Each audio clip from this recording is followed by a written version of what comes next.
আসসালামু আলাইকুম রহমতুল্লাহি ওয়া বারাকাতুহু। সম্মানিত দর্শক, বাংলাদেশের রাজনীতিতে আওয়ামী লীগের অংশগ্রহণ এবং আওয়ামী লীগ যে নামটি, এটি কোনো অবস্থাতেই বাদ দেওয়া যাচ্ছে না।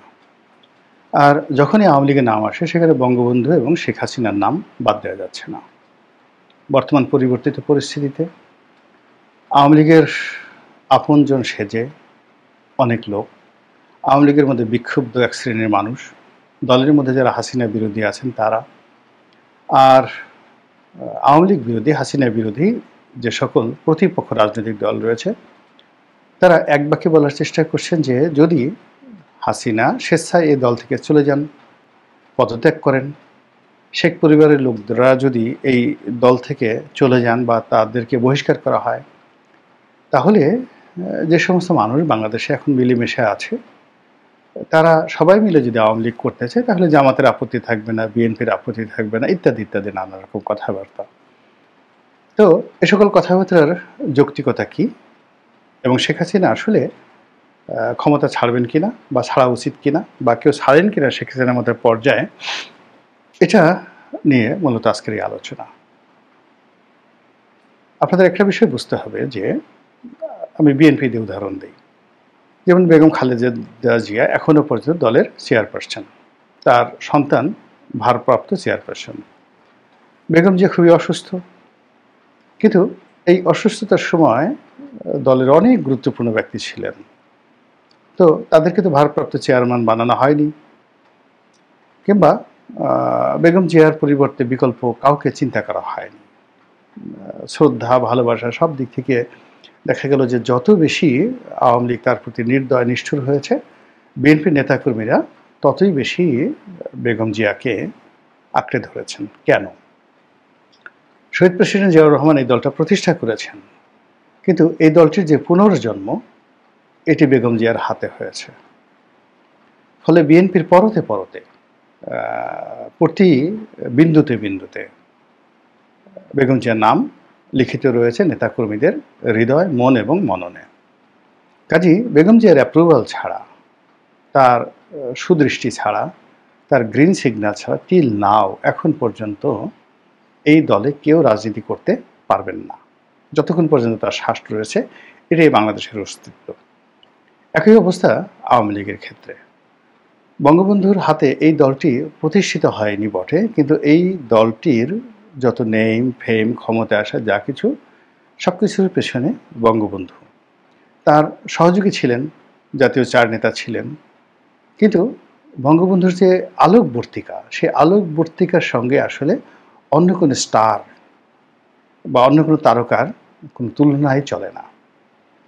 ঠিক একইভাবে অল্প কিছুদিনের জন্য, প্রায় 10 বছরের জন্য এই দলটিতে হোসেন সরওয়ার্দীর অভ্যুদয় হয়েছিল, এবং তখন মনে করা হতো আওয়ামী লীগ মিনস সরওয়ার্দী। সরওয়ার্দীর আগে ভাসানী ছিলেন, এবং ভাসানীকে বলা হয় এটার প্রতিষ্ঠাতা।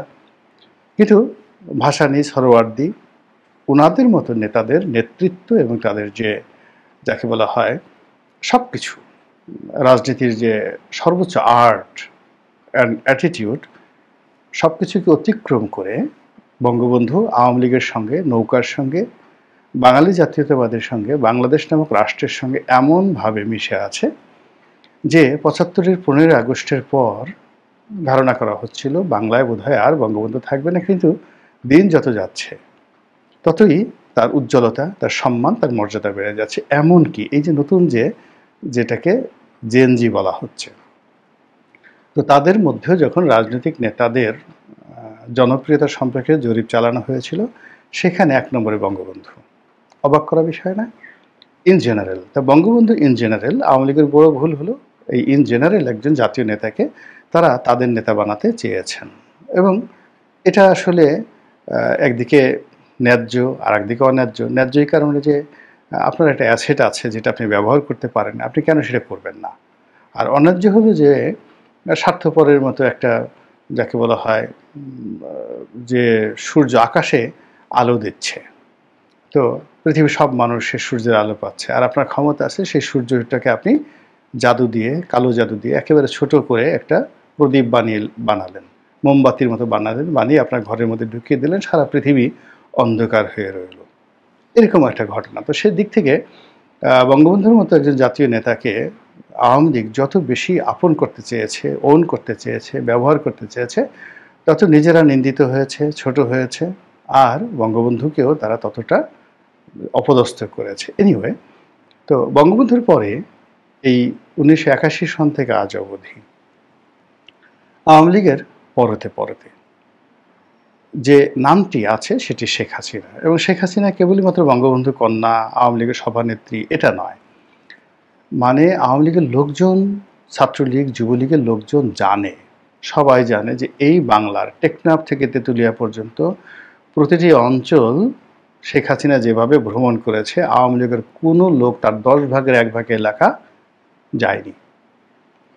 প্রতিটি নেতার কারো মৃত্যু দিবসে, কারো জিয়াফ হতে, কারো অসুখ বিসুখে তিনি যেভাবে টেকনাফ থেকে তেঁতুলিয়া ছুটে গিয়েছেন, সমুদ্র পথ পাড়ি দিয়েছেন, আগুনমুখা নদী থেকে শুরু করে চাঁদপুরের সেই যে মেঘনা নদীর মোহনা, গোয়ালনন্দ থেকে শুরু করে সেই যমুনা সেতু, নদীপথ হোক, বিমান পথ হোক, আকাশ পথ হোক, পায়ে হাঁটা পথ হোক, রেলপথ হোক, শেখ হাসিনা 81 থেকে এ পর্যন্ত এই বাংলার যত স্থান রয়েছে সেখানে যে ফুট স্টেপ, তার পদধূলি রেখেছেন, পদচিহ্ন রেখেছেন, তার কণ্ঠ সারা বাংলাদেশের ওই স্থানীয়ভাবে যেই এলাকাতে রাত্রি 12টা থেকে রাত্রি 3টা, রাত্রি 3টা থেকে রাত্রি 4টা পর্যন্ত ওই এলাকার প্রকৃতিতে যে অনুরণ তৈরি করেছে, এটা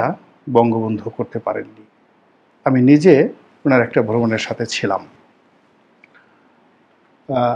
মঞ্জুরুল ইমাম, খুব বিখ্যাত খুলনাতে ইমাম, মানে আওয়ামী লীগের সভাপতি ছিলেন, নেতা ছিলেন, তিনি নির্মমভাবে হত্যাকাণ্ডের শিকার হলেন।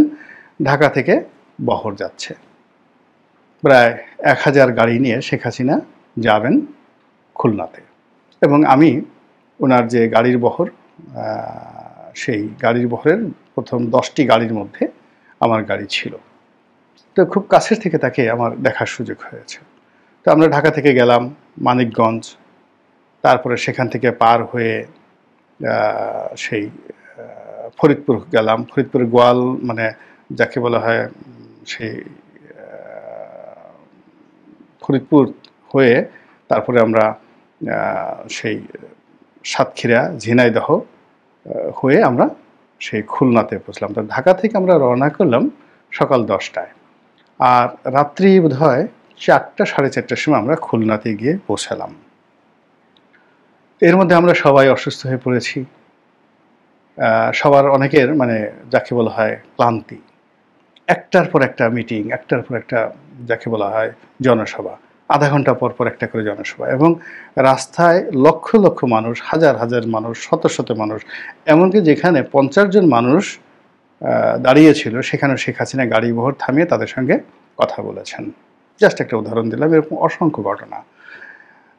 আমার এলাকাতে যেটা একটা এলাকা আছে আগুনমুখা নদী, মানে গলাচিপা থেকে আপনি যদি রাঙ্গাবালি যান তাহলে এই আগুনমুখা নদী হয়ে আপনাকে যেতে হবে। এখানকার যে ঢেউয়ের ভয়াবহতা যে কোনো সাহসী পুরুষকে মুহূর্তের মধ্যে আজরাইলের নাম স্মরণ করিয়ে দেবে। তো উনি স্পিড বোটে করে এই এলাকা পাড়ি দিচ্ছিলেন। যাবেন কোথায়? বড় বাইশদে রাঙ্গাবালিতে, এবং সেই রাঙ্গাবালির মতো দুর্গম এলাকাতে আমি যেখানে জীবনে গেছি একবার, আমি ওই এলাকার এমপি, আর তিনি না একবার না, আমি 2বার বা 3বার গিয়েছি, আর উনি না হলেও 20 থেকে 25 বার গিয়েছেন 81 থেকে এই পর্যন্ত। বোঝার চেষ্টা করুন যে তার ফুট স্টেপ কত বেশি। তো ওনার যারা সফর সঙ্গী ছিলেন তারা বললেন যে এমনভাবে ঢেউ হচ্ছিল এবং স্পিড বোট যেভাবে উল্টে যাওয়ার মতো অবস্থা তৈরি হচ্ছিল, এবং 15 ফিট 20 ফিট উপরে স্পিড বোট উঠে যায়, আবার ধপাস করে 30 ফিট নিচে সেটা পড়ে যায়। যারা যাত্রী ছিলেন বমি করে দিলেন সবাই, ভয়ে সবাই মানে ত্রাহি ত্রাহি অবস্থা। কিন্তু শেখ হাসিনা অটল, চালাও স্পিড বোট, বাইশদিয়া যেতেই হবে, বড় বাইশদিয়া রাঙ্গাবালি যেতেই হবে, এবং তিনি সেখানে গেছেন। তো এইরকম মানে তার যে জিত, এটা আজকের ঘটনা নয়। এটা ধরেন আমি বলতেছি সেই এরশাদ জমানার ঘটনা। তার যে সাহস, দুটো ঘটনা আপনারা দেখেছেন, 21 আগস্টের গ্রেনেড হামলা, তারপরে চট্টগ্রামে এরশাদ জমানাতে যে গুলি করে 18 জন মেরে ফেলা হয়েছিল শেখ হাসিনার যে জনসভাতে, ডাইরেক্ট ব্লাস্ট ফায়ার করা হয়েছিল, এই দুটো ঘটনা। 3 নম্বর ঘটনা হলো তাকে মারার জন্য ফ্রিডম পার্টির লোক এরশাদ জমানাতে যেভাবে 32 নম্বর আক্রমণ করে গুলি করেছিল, এগুলোতে তিনি মোকাবেলা করেছেন। তার সঙ্গে সঙ্গে 111-এর সময় যা হয়েছে, 111-এর সময় যেদিন তাকে গ্রেপ্তার করা হবে 3 দিন আগের থেকে তার বাড়ির লোকজন সব ভয় পালিয়ে গেছে, তিনি কিন্তু পালান নাই। এক রাতে তার প্রচণ্ড জ্বর, ওষুধ কেনার মতো কোনো লোক নাই। তিনি একজন লোককে টেলিফোন করলেন আজিমপুরের, তিনি বাসায় গিয়ে এই জ্বরের ওষুধ কিনে তার বাসায় দিয়ে আসলেন 11-র সময়। এরকম অসংখ্য ঘটনা তার জীবনে ঘটেছে। যিনি সাহস দিয়ে, শক্তি দিয়ে এই যে দল, এই দলটিকে তিনি পুনর্জন্ম দিয়েছেন। ফলে আমরা যত কিছুই বলি না কেন, যারা শেখ হাসিনার সঙ্গে এক টেবিলে ভাত খেয়েছেন, আপনারা অবাক হয়ে যাবেন যে ওনার ওই যে 32 নম্বরের বাড়ি, তারপরে সুধা সদন, এরপরে টুঙ্গিপাড়াতে ওনার বাড়ি, আমাদের মতো সাধারণ নেতাকর্মী আমরা চেয়ারে বসেছি আর উনি নিজের হাতে বেড়ে বেড়ে আমাদেরকে খাইয়ে দিয়েছেন। এই হলো তার অবস্থা। তো এই স্মৃতিগুলো যাদের আছে, উনি রাগ করেছেন, অনেকে বহিষ্কার করেছেন, অনেকের অনেক ক্ষতি করেছেন, কিন্তু তার ভালো দিকগুলো তো ওনার নেতাকর্মীরা ভুলতে পারছেন না। তার ফলে কি হলো, 11-র সময় বাংলাদেশের যে শক্তি প্রয়োগ করা হয়েছিল, 11-র সরকারের যে শক্তিমত্তা, তার 1% শক্তি এখন ডক্টর মোহাম্মদ ইউনূস সরকারের নেই। 11-র সময় বিদেশিদের যে এইখানে দাপট ছিল, আমেরিকার ডিপ স্টেট পলিসির যে এখানে দাপট ছিল, এমনকি ইন্ডিয়া, 11 মিনিট এখানে আমেরিকা এবং ইন্ডিয়া একসাথে তারা কাজ করেছে -2 কার্যকর করার জন্য।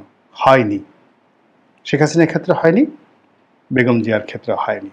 তো এই বর্তমান জামানাতে যেখানে শেখ হাসিনা অতীতের যে কোনো সময়ের চেয়ে প্রাজ্ঞ, অভিজ্ঞ, শক্তিশালী এবং তার টাকা আছে, he has money, she has money at this moment, এবং তিনি এখন রাজকীয় মেহমান হিসেবে ভারতকে যেভাবে তার করায়ত্তের মধ্যে নিয়ে নিয়েছেন, যে ভারতের কোনো ওয়ে নেই, মানে শেখ হাসিনাকে যদি ভারত বাংলাদেশ হস্তান্তর করে, শেখ হাসিনা যদি ভারতে মরে যায়, শেখ হাসিনার প্রতি যদি অবহেলা হয়, এবং আওয়ামী লীগকে নিয়ে ভারত এরকম একটা টাগ অফ ওয়ারে জড়িয়ে পড়েছে যে আওয়ামী লীগকে যদি ভারত পুনর্বাসিত করতে না পারে রাজনীতিতে, ভারত খণ্ড বিখণ্ড হয়ে যাবে এবং বিজেপি রাজনীতি একেবারে আজীবনের জন্য নিষিদ্ধ হয়ে যাবে ভারতে।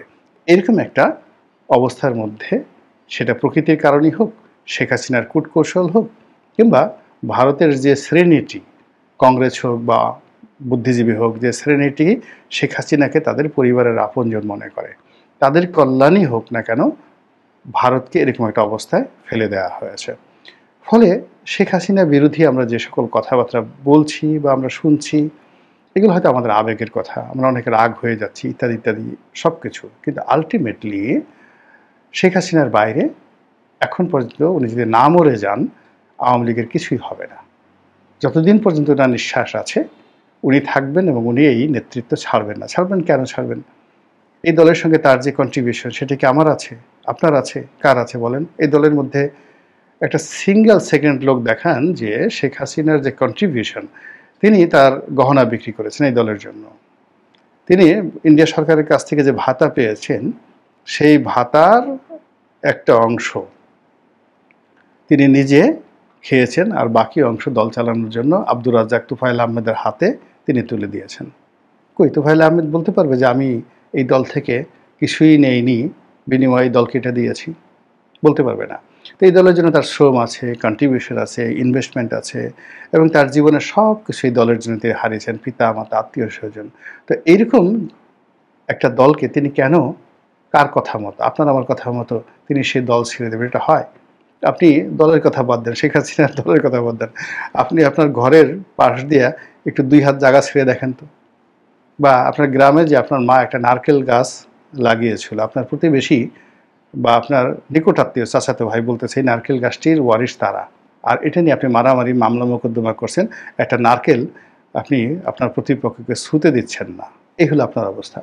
গ্রামে আপনি সকালবেলা গিয়ে দেখতেন যে আপনার জমির যে সীমানা, সেই সীমানার যে আলটি 6 ইঞ্চি সরিয়ে দিয়েছে, বা ওই গ্রামে আপনি যে ধান খেতে পানি দিচ্ছেন, সেই পানির দেখা গেল আইল কেটে প্রতিবেশীর একজন সেই একটু পানি আপনার ওখান থেকে নিয়ে গেছে, আপনি ঢাল ছুরকি নিয়ে তার উপর ঝাঁপিয়ে পড়ছেন। এই হলো আপনার অবস্থা, আমার অবস্থা। তা আমরা নিজেদের ক্ষেত্রে পোয়াবারও, আর অন্যের ক্ষেত্রে দেখা গেল যে তাকে আমরা মুহূর্তের মধ্যে কুরবানি করে দিচ্ছি। ফলে এটা হবে না। যেটা হবে না, যেটা কেউ করে না, আপনি আমি কেউ করি না, আপনার আমিও যদি ওই জায়গায় হতাম আমি করতাম না, ফলে তিনি নেতৃত্ব ছাড়বেন না। সেকেন্ড থিং হলো, যেহেতু তার সামনে এই মুহূর্তে প্রিয়াঙ্কা মডেল আছে, এই মুহূর্তে রাহুল গান্ধী মডেল আছে। রাহুল গান্ধী এবং প্রিয়াঙ্কা যখন রাজনীতিতে এলো, তাদের ইম্যাচুরিটি, তাদের বোকামি, তাদের নির্বুদ্ধিতা নিয়ে পুরো ভারতবর্ষে হাসাহাসি হতো। ঠিক সেই জায়গাটা অতিক্রম করে এখন তারা যেই জায়গাতে পৌঁছে গেছে, এখন রাহুল গান্ধীকে বলা হয় বিশ্বমানের একজন রাজনীতিবিদ। তো তাই যদি হয়, তাহলে পুতুল এবং জয়ের যে অবস্থা, সেই অবস্থা রাহুল গান্ধী এবং প্রিয়াঙ্কার যে শুরুটা ছিল তার চেয়ে 100 গুণ ভালো আছে। তারা আগামী 1-2 বছর, 5 বছর পরে আপনি এদের যে রাজনৈতিক প্রশিক্ষণ, এদের যে অবস্থা, কোথায় যেয়ে পৌঁছবে আপনি কল্পনাই করতে পারবেন না। ইভেন আপনি তারেক জিয়ার কথা চিন্তা করেন। 2001 সনে যারা তারেক জিয়ার সঙ্গে কথা বলেছেন, 96-97 সনে যারা কথা বলেছেন, 1986 সনে যারা তারেক জিয়ার সঙ্গে কথা বলেছেন, সেই মানুষ আজকে তারেক জিয়ার সাথে কথা বললে তারা মানে বিশ্বাসই করতে পারবেন না যে 86 সনের তারেক জিয়া আর এই 2025 সনের তারেক জিয়া একই ব্যক্তি। মানুষ পরিবর্তন হয়ে যায়, মানুষ শিক্ষা গ্রহণ করে, মানুষ যাকে বলে পরিবেশ পরিস্থিতির সঙ্গে নিজেকে মানিয়ে নেওয়ার যে অসাধারণ ক্ষমতা রয়েছে, সেই ক্ষমতা কেন পুতুলের হবে না, জয়ের হবে না? তো এটা তো শেখ হাসিনা বোঝেন এবং সেইভাবে তিনি চেষ্টা করে যাচ্ছেন। মহান আল্লাহ আমাদের সবাইকে হেদায়েত দান করুন এবং হেফাজত করুন। আসসালামু আলাইকুম ওয়া রাহমাতুল্লাহি ওয়া বারাকাতুহু।